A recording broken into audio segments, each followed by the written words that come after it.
Now, using your 4 scenarios, Felipe, how do you think that all of these different scenarios are going to impact the middleman at this moment in time and I guess over the next few years?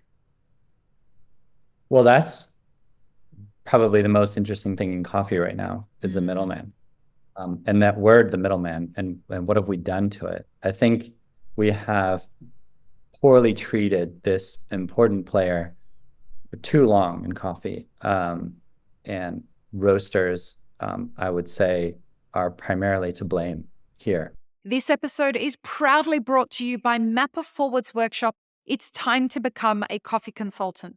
Learn how to diversify your revenue streams and create freedom from your day job while saying goodbye to that alarm clock forever by becoming a consultant within the coffee industry or directly to consumers who have shifted towards home brewing and home roasting.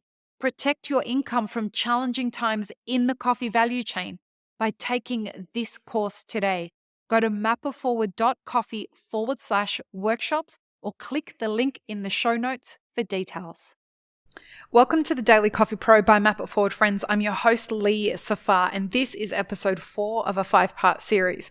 Right up front, folks, I want to say thank you for you sticking through these long episodes. We're having a blast having these conversations. I hope that you're enjoying listening to them. But this is exactly what our conversations are like when we're not doing a podcast. We get to have a meeting for half an hour or an hour, 3 hours later, and we're still talking. So please forgive us, but I really hope that you're enjoying the direction that the conversation is going. Now, Felipe, we are talking about the current situation of this coffee crisis from the perspective of the coffee producer. And in the last episode, you mapped out very clearly for us the 4 scenarios of from a pricing perspective. We haven't talked about what happens within those scenarios. They were purely based on price. So remind us of the 4 scenarios that you're working with your team and your clients again. Right. So welcome back, everyone. Basically, I think at this moment that we're looking for the near future, we have a scenario where the C market goes down. Scenario A, let's say 2 to 240. Scenario B, 240 to 260, where we are. Scenario C, 260 to 3. And then scenario D, if the C market were to go to 3 and then probably wouldn't stop at 3. Right. Now, this scenario, in this episode, we're going to be talking about how that's going to impact the middleman. And by the middleman, we really mean the green trader and the green buyer. And there is a lot of ways that this could impact them. There are layers to this that I don't even know if we're going to get a chance to talk about, which is things like, the risk appetite in buying coffee, how that's shifting in each of these different scenarios. You may have a bigger risk appetite for carrying stock if the price goes below 250. And you may decide that it's just too risky to have that much money sitting on the shelf or that money out in the market based on a whole bunch of other things. We don't know what interest rates are going to do. We don't know the impact of geopolitics. We don't know what climate is going to do to the Suez Canal or the Panama Canal and all those kinds of things. And is that coffee on its way to me that I've already paid for, is that going to be stuck sitting on a ship and I've still got that money tied up in that coffee?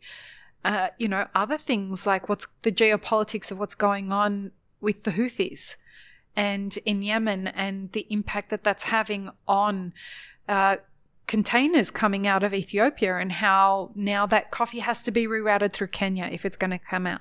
All of these things are things that green coffee suppliers and green coffee traders are having to pay deep attention to at the moment. Now, using your 4 scenarios, Felipe, how do you think that all of these different scenarios are going to impact the middleman at this moment in time and I guess over the next few years? Well, that's probably the most interesting thing in coffee right now is the middleman. And that word, the middleman, and what have we done to it? I think we have poorly treated this important player for too long in coffee. And roasters, I would say, are primarily to blame here. I don't know how business was done 50 years ago. I know how my dad did business. I know how that generation did business. It was a different world. Things were very much less digital, less connected. It was very much people, like you wine and dine and you establish a relationship. And there was a beauty in that strong human relationship. Nowadays, things are much more on spreadsheets, much more fundamental, much more technical, which is also very good. But we've also, our generation has not really taken care of human relationships. And people remember those things. And I think that it's been really hard for the importers, particularly exporters as well. The world is not, I mean, I don't know how things are done in Africa. A little bit of knowledge, but in other places. But when we talk especially about Brazil, it is very straightforward and transparent for the most part. And you can come and vet and see how people work. You can do your research. Things are very like boom, boom, boom. Most coffee companies these days, when roasters ask, I give them farm gate prices. I give them everything. They don't give me their prices, but they ask me. And then they come, and a lot of them, and they very kindly put the name of the farmer on the bag when it's not my farm. They take pictures. They cut you out of the picture. We've created this sort of direct trade scenario, which doesn't exist, okay? For the exception of maybe like a handful out there where like the farmer is big enough to do everything. Or let's say in the case of me, farmer, my farm, selling to Andrew Barnett, Linnea, and we're just figuring this out. There's literally just me and him as a farmer. But sometimes I'm selling another guy's farm to another roaster, and they don't want to put FAF Coffees anywhere at all. You know what I mean? So I think that there's a bit of arrogance there. And I think that the particularly importers have been slammed, and no one's cared to help them out. The margins have just evaporated with interest rates the way they are. And it's been very dangerous to carry spot coffee because, 2 years ago, for example, what was it last year? In October to November, the coffee price just collapsed, right? It was like $230 and it just dropped to $170 or something. And, importers who were honoring contracts to producers and helping them and stuff like that, all of a sudden got stuck with expensive, I don't know if expensive or not, with more expensive than all of a sudden coffee was. And roasters, a lot of them just quickly said, well, yep, I'm going to buy from someone else.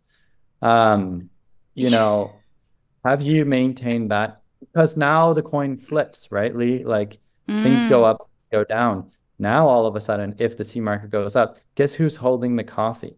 Yeah. That importer who you screwed over. And this is where relationships really start to matter. They should, and somehow we expect that they don't, right? Like I see in our industry that people can screw people over and then still have the expectation that that person is still going to want to have a business relationship with them. Why? I don't think that in your scenarios that you've laid out, I think it's going to be a very interesting test for how people are going to value the way they've been treated in the past. If I have a certain amount of bags and I have several people wanting them, guess who I'm going to help out? Word. Person that I have enjoyed working with. I'm so excited. I'm clearly an asshole. But I am really excited about the amount of bad behavior that I have seen unfold in this industry over the last 20 years that I've been in this industry. This, to me, this is a popcorn moment. This is a moment where you get to sit back and watch the people who have treated other people really, really well, this is where that pays dividends. Yeah. People who built slowly and built sustainably and treated people well, this is when all of that currency comes to mean something. And it's a really, really exciting time. Those guys who haven't paid me on time, guess what? You've gone to the bottom of the list. Yep. Okay. Especially if things go south. If you're someone who I really enjoyed working with, let's help each other out. Yep. So I think that it's again, it comes to the point where who is helping these farmers? Who's carrying these farmers? It's the exporter. It's a lot of times it's the exporter who is talking to these farmers every day, who's cupping with these farmers, who's giving them support. And then there's different, right? There's exporters that don't do anything, and there's people that do a lot, do seminars, we do workshops, we have a mobile cupping van where we cup at the farms every single day. We have a van that we take to the farms. We cup with the farmers all throughout harvest, adjusting here and there. We take agronomists out. We're helping producers increase yield, we're guiding them. We're reading the market. Like, guys, the market's not buying anymore. So many micro lots doing this. Let's adjust this. We're sort of, because it's really hard to be a producer these days. You're like the coach. The target is moving all the time, and so we're digesting things and like, should I throw strawberries in this? I'm like, well, listen, personally, blah blah blah blah blah. Yes, no. Like, should I ferment for 1,000 hours? Like all these things like that, and then we're a compass, and we do that for free, a lot of times, and a lot of times. Roasters are fickle. The most incredible roasters I love that worked for so long. All of a sudden, that guy's not in that company anymore. There's a new target to hit. They've bought too much coffee. They're not buying this year. Well, guess what? I still need to buy and sell this producer's coffee. And in the last 5 years, I have sent containers from California to Greece, from Berlin to England to I have helped roasters who are long on stock. So there's so much there, and there's so much more we could do. We're so frustrated just giving people the most superficial TikTok information. Where roasters like, I need to release this coffee like today. Can you send me pictures and information right now? And it's like, okay, but like, can we talk about more? And they're just like scrambling, and they're just like, it's always like, for right now, it's always an urgency, and it's always like the most banal information.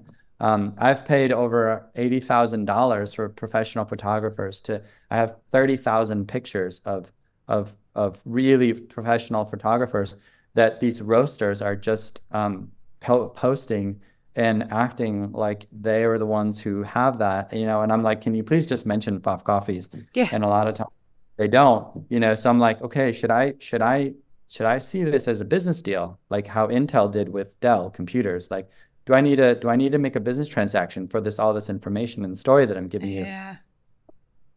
And then can we please go beyond just saying, farmer so-and-so, here's a picture, altitude number, blah, blah, blah.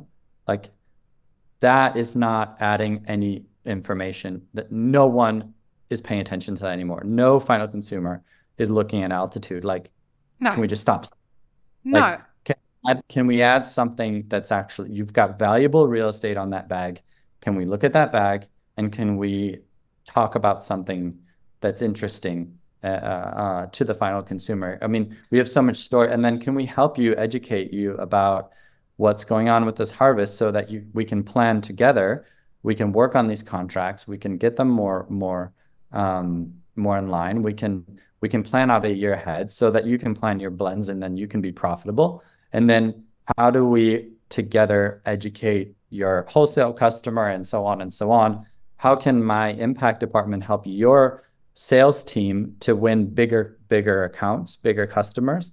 There's so much more that we can do than just send you a picture, a farm name, GPS coordinate, altitude.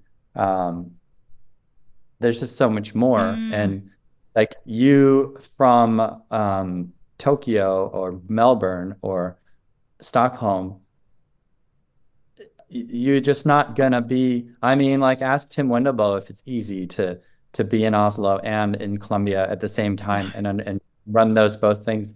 Like there's a reason why we work with other people, skill sets, different things, or boots on the ground, like vet who you're working with, and build those relationships. And I'm not like my dad where everything's a bit more freestyle, but I value the caring for the relationships and the people that I'm working with. And I think we've just been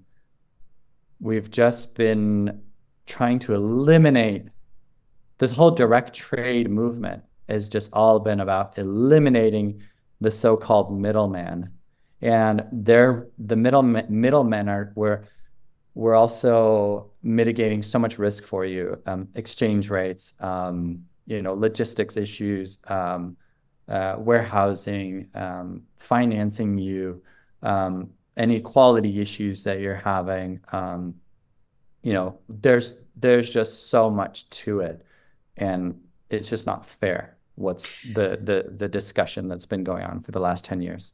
And anyone who does talk about direct trade, I always ask them, can you qualify what you mean by that? Because I don't know, are you snapping your fingers and the coffee's just turning up from Brazil to your warehouse? Like, how is it getting from the farmer to you? There's clearly a middleman that's involved, whether it's the same people that are involved with the producer or not, there's still a middleman. And oftentimes what it means is they're starting the process of creating their own logistical solution, which rarely goes well for the first at least couple of years that you're trying to do it yourself. But I have a question here that I am getting asked more and more from coffee roasters at the moment. And that is, how, given your 4 scenarios, I want to tie it into your 4 scenarios. Coffee roasters who have been depending on importers versus people who have been doing this direct trade model. How do those 2 different scenarios play out given your 4 scenarios? Then there's all kinds of possibilities and scenarios and relationships, right? It's a bit like dating. Can we talk about some of them? Yep. Sure. Like it all comes down to commitment. How committed are you? Okay. Are you dancing around relationship? Are you calling direct trade, but like also not being firm about your volumes and what you're buying? And also you want to have a direct trade relationship with a farmer, but you want to see 7 samples from other farms, and then you're going to all of a sudden you're going to switch completely the coffee you're buying from the past 6 years. All of a sudden you're going to buy a different coffee from a different area. So should your relationship be then with the exporter or the importer, because you want to should they be managing that for you, the volumes and being able to swing, okay, and now I want this, now I want that, or are you working with a producer, and then like are you hashing that out? I think the easiest straightforward way is like roaster farmer, right? That's the easiest straightforward way in terms of hashing out, okay, what's good, what's not good, but a lot of times, like, does the person on the other side, on both sides, not just the farmer or roaster, can that person deliver on what they're promising? Do they understand what's going on? But let's say we hash that out, and then are you willing to accept a slight variance because, coffee is an agricultural product grown on open air. So, if it does not hit 86, it hits 84.5 or 85. Are you willing to take that? If not, how do we talk about direct trade relationship when you're not committing? It's like, are you gonna be married? Like it's like people, right? Like how many people dating. How many people are you flirting with at the same time? Yeah. And then you've been flirting with tons of different people and sort of inconsistent. And then you're like, what about relationships? I'm like, have you committed to anything? And I mean like contracts, Lee. I mean contracts. Right? I mean, are you committed? Yeah. Because at the end of the day, I've had long-term relationships where one green buyer changed and the other green buyer was fired. The other guy came in all of a sudden. I had a commitment, verbal and email even. And then the new guy comes and says, do we have a contract? I was like, well, no, I have an email. I was like, well, that's not a contract. Sorry, I can't take this coffee. What? You know, so, you know, and we worked through that and I've managed to turn that into a great relationship over time. And I understand all the pressures on that person's back from the board and the financial pressures and everything that's happened on that end. But we need to be grown-ups and we need to be like, you're not like, what are you expecting and what are you asking of that other side and what are you giving? Because I don't see roasters committing. And so I think it's kind of bullshit when they're like, what about relationships? Like, what relationship did you have? Like, how committed were you? How like, you know, and so I think it goes back to like, you know, the finance team being more involved in the sales, the whole team being involved in green buying. And it's like cupping table is one aspect of that business. Yeah. It's like, it's not the only aspect of that. And the marketing team being involved, right? The idea that, listen, we've got to have a customer acquisition strategy. And if we have a plan for acquiring a customer, and let's say this is what's going on with the price of coffee, we've got 4 different scenarios of what could happen. How likely are we to be able to market if these are the only kinds of coffees we can afford versus these other kinds of coffees that we can afford? And how are we targeting our messaging around all of these different scenarios? I mean, when I heard about the 4 categories that you were using, I immediately started thinking, this is the lens that I need to be helping my clients see this through.